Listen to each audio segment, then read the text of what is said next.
Hello and welcome back to Cruising Off Duty and the divisional round of the NFL. For any of you that are my patrons, don't worry, this is just free content for fun. The NFL is my jam, and this time of the year I'm really into it, and it's kind of fun to throw out these predictions and have you, the viewers, comment whether you think I'm right, whether you think I'm wrong. So let's go back to the Super Wildcard weekend, and we'll go over what I predicted and where I was right and where I was wrong. So let's go through the first game going down the AFC side. It was the Bills versus the Colts. Now I predicted the Bills to win. They did, so I'm right on that standpoint, but I thought they'd cover the 6.5 point spread. The Bills coming into the playoffs were just dominating people. Offensively, they are a powerhouse. Defensively was more the question.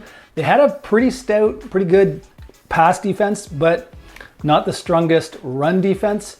And yeah, that was my big concern, and it did come to fruition. Jonathan Taylor for the Indianapolis Colts was good. He didn't run all over us like he has done on some teams, but he got some good yards there, and Buffalo showed that they do have a bit of a problem defending the run. Another thing that concerned me about Buffalo's defense was there was almost no pass rush on Philip Rivers. So Indy had time to throw. So yeah, I had Bills going all the way through the Super Bowl in my prediction from last week. Am I still thinking that way? That game made me a little nervous. Now, you could argue that Buffalo had trouble doing any sort of pass rush on Philip Rivers because our defense isn't that strong, or it could be that their offensive line is just that good. And I think I'm going to go with that thought. I think Indy is known for having a very stout offensive line. Therefore, they're able to protect Philip Rivers. Therefore, Buffalo looked like they didn't have much of a pass rush. So we'll get into who they're playing once we go down the thing. But Buffalo did win. I'm happy for them. But they kind of scared me in that they didn't dominate that game. Although the offense was amazing. And Josh Allen was, again, amazing. On the run, he ran for lots of yards. He powered into the end zone. Like I told you, he's willing to put his body on the line. He's not one of those slide quarterbacks most times. If he thinks he can make a touchdown, he's going to power through and physically kind of abuse the defense, which was good to see.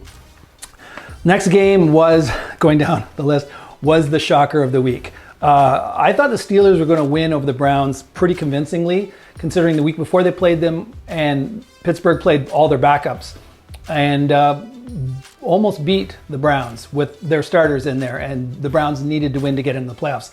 So they were very motivated, and still the Browns barely beat Pittsburgh. So I thought now that all the starters are back and they're rested, they're just going to beat the crap out of the Browns. Wow. All I can say about that game is wow. I'm watching it, and if you've seen it, you can laugh along with me. Very first play, I mean, Big Ben is called Big Ben for a reason. He's like, what, 6'6" or whatever? He's huge. And his center snapped the ball so high, where it must have been 10 feet in the air, over him, into the end zone. First play, Browns get a touchdown. So I'm like, not going to panic yet. I mean, it's only one touchdown. I mean, Pittsburgh can definitely still win this game. It's all, I wasn't worried. But then Big Ben throws an interception. And Big Ben throws another interception. He threw, I think, 4 interceptions during this game. He did not play well. His age is starting to show too. He's not a mobile quarterback anymore. He used to scramble a lot more when he was under pressure. Not so much anymore. And yeah, the Browns, well, they were up 28-0 at one point. At that point, I was almost ready to shut the TV off, but it's like watching a car crash. It's hard not to watch if you're still awake. And I was in bed still watching. And the thing that kind of made me concerned for the Browns was Pittsburgh then just started throwing the ball over the place. I think Big Ben threw for over 500 yards. That's insane. So yeah, the Browns win. Congrats to them. I think a lot of people were rooting for the Browns from their heart. They didn't think they were going to win, but the Browns have been, they haven't had a playoff berth in a while. They haven't had a playoff win in forever, and they have a real hard time beating Pittsburgh. So from that standpoint, yeah, everybody felt like it would be a nice story if the Browns won, and they did. So congrats to them. The next game was the Ravens versus the Titans. This one I predicted the Ravens. I was right. The Titans surprised me. I thought Henry would just be a dominant force in the run game for the Titans. Didn't end up being that way. I think he only got 40 yards the whole game with like a 2 yard per average carry or something like that. It was pretty bad. And so the Ravens won. Now the Ravens won a lot on Lamar Jackson's legs. I mean, see some of those highlights from the game. I think he ran for like a 60-yard touchdown, weaving through all the defense. I mean, it was pretty amazing. So he's a very mobile quarterback. So yeah, good on them. They won. They won mostly by just pounding the ball, running with the quarterback and their running backs. Lamar is an amazing quarterback. Now, does he have the accuracy and all that of some of the other quarterbacks in the playoffs? No. So if you're a defense that can stop the run, keep Lamar in the pocket, you got a good chance of winning. And Baltimore has been up and down this season. They haven't dominated consistently, but they did get the win, and I was predicting them to win, so I was right. So just going over the AFC, it's going to end up, instead of, I originally had it was going to be the Bills versus the Steelers if all my picks are right.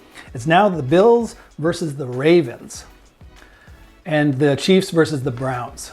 So we'll get into that. Let's go down the NFC. Obviously, Green Bay had the bye. So the first game was the Saints versus the Bears. Now this is the downside. The NFC is the weaker division. They had two teams in there that, in my opinion, shouldn't have even been, they're not good enough to be in the playoffs, but they were there. One reason, because now there's 7 teams in the playoffs this year instead of 6. The Bears were the 7th seed. So in previous years, they wouldn't have made the playoffs. This year they did. And it kind of showed that they didn't deserve to be there. The Saints won handily. It's not even worth spending a lot of time talking about this. They convincingly moved on to the next round. I did predict them to win. I think almost everybody did. They were originally, the Saints were originally favored by 10 points, according to the Vegas odds. So most people expected them to win, and they did quite handily. The Bears did not look good. The next game was kind of an upset, but if you go back and watch my previous video, I actually said the Rams have the best defense in the league, and defense wins championships. The reason I didn't pick the Rams was because of their quarterback situation. They have Wolford, which was the guy that they claimed was going to be their starter, who in essence is like a third-string quarterback. He's not a well-known quarterback.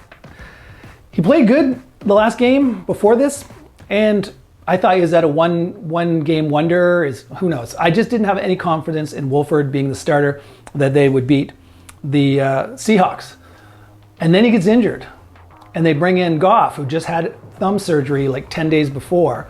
And I said that, even if Goff was the starter, you've got a third-string quarterback as your starter, or you got Goff, who's up and down, he's not super consistent, and now he has a thumb that had just been reconstructed with surgery. I thought either one of those quarterbacks start, there's a pretty good chance that they'll lose the game. I thought their defense would keep it close, and I did bet on the under, because I thought LA will keep it low scoring because of their great defense. But Wolford played well before he got knocked out with a stinger. And then Goff came in and played well. Now, every fourth pass seemed to kind of flutter a bit, and he didn't seem to have the arm strength to go deep. And I think that's still going to be an issue going forward. But they won. They beat the Seahawks. And I did say the Seahawks were inconsistent. Russell Wilson did not play well. I mean, a lot of times when we were watching the game, he was looking around for open receivers. But then when they replay the play from behind, the camera angle from behind Russell Wilson, there were receivers open. And half the time when you see the original play, he's looking all over the place like, I can't see anybody, and he takes off or he does something kind of silly or he takes a sack. And then you see the replay and go, no, that receiver, when he first cut the defensive back, obviously he doesn't know if he's cutting left, cutting right, what he's doing. So there's always that little delay before the defensive back catches up, even a very stout defense like the Los Angeles Rams. So you'd see the replay and go, no, he was open. And there was one where DK Metcalf, who was covered by Jalen Ramsey. Now he's probably the best defensive cut, he's a shutdown corner. And he's covering DK Metcalf for most of the game. So previously when they've played, they've been able to shut DK Metcalf down. But I was watching this game and there were times where DK Metcalf has more speed than Jalen Ramsey. And he would just blow by him on a fly route. And if Russell Wilson had seen it or had the arm strength or the confidence to throw it, there would have been some long touchdowns. In fact, he did try and throw one and he just overthrew DK Metcalf. DK Metcalf was like 8 yards behind Allen, and Russell just didn't play well. He way overthrew him, wasn't even close. And DK Metcalf, if you watch that game, was losing his mind on the sideline with, I guess, how many times he thought he was open and not getting the ball. Anyways, long and short, the Rams go on. And finally, we had the Buccaneers versus Washington. I thought this would be an easy win for the Buccaneers, and it was. I got to say, though, Washington, Heineke, he wasn't even playing in the NFL. I think they called him at home, and he was taking online courses at like Old Miss or something to get his degree. and they called him and brought him in, and he played amazingly well, like amazingly well. I'm thinking, how did no NFL team have this guy at least on their practice squad or their second string quarterback? At least he played well. Washington has a good defense. They had this no-name quarterback come in and play well.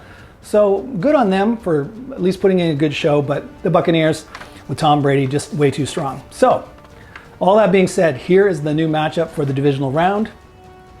It's the Bills versus the Ravens, the Chiefs versus the Browns, the Packers, who had the bye, versus the Rams, and the Saints versus the Buccaneers. So let's go through them in order of when they'll be playing. There's 2 games on Saturday and 2 games on Sunday. The first game on Saturday, now there's no 1 o'clock game on either day. First game on Saturday is the 4:35 Packers versus Rams. Now, I don't think there's any doubt in my mind the Packers are going to win this. I think it's the same argument, but the Packers are a stronger team than the Seahawks. Same argument is the Rams have the best defense. Now, Aaron Donald, who is their powerhouse defensive lineman, and actually the weird thing is usually the defensive linemen that are powerhouses that get all the sacks are the defensive ends. He plays inside. He plays a defensive tackle or inside lineman position, which is good. He's amazing. He's got probably, I don't know if he took the record for the most sacks this year, but if not, he was very close. But he's playing inside, which means he kind of disturbs the pocket, because the quarterbacks like to stand in the pocket, and usually the pressure comes from the outside. He comes right up the middle, really messes up with most quarterbacks' ability to drop back and pass. But he tore a cartilage in his rib during the game. Now he's going to play this game, but when you've got a torn cartilage, all it takes is maybe you actually deliberately run the ball towards Aaron Donald and make him make some tackles, because maybe the cartilage comes loose and he's out of the game, and that would make a huge difference. Also, LA has the same problem they did last week, where they're still up in the air about whether Wolford's going to start or Goff is going to start. Goff will have 1 more week for his thumb to have healed, so maybe he'll have a bit better throwing accuracy. Who knows? I still think even with Goff being the starter and Aaron Donald being in there and everybody being healthy enough to play, I still don't think they have the power to beat the Green Bay Packers and Aaron Rodgers. So there you go. I don't need to spend a lot more time on that. I think that one's going to be a pretty clear win for Green Bay. The next game is the 8 o'clock or 8:15 p.m. game on Saturday night. I'm really looking forward to this one. It's the Bills versus the Ravens. Now, just finished saying the Bills' weakness on defense is their run defense. And now you have arguably one of the best mobile quarterbacks on the Ravens.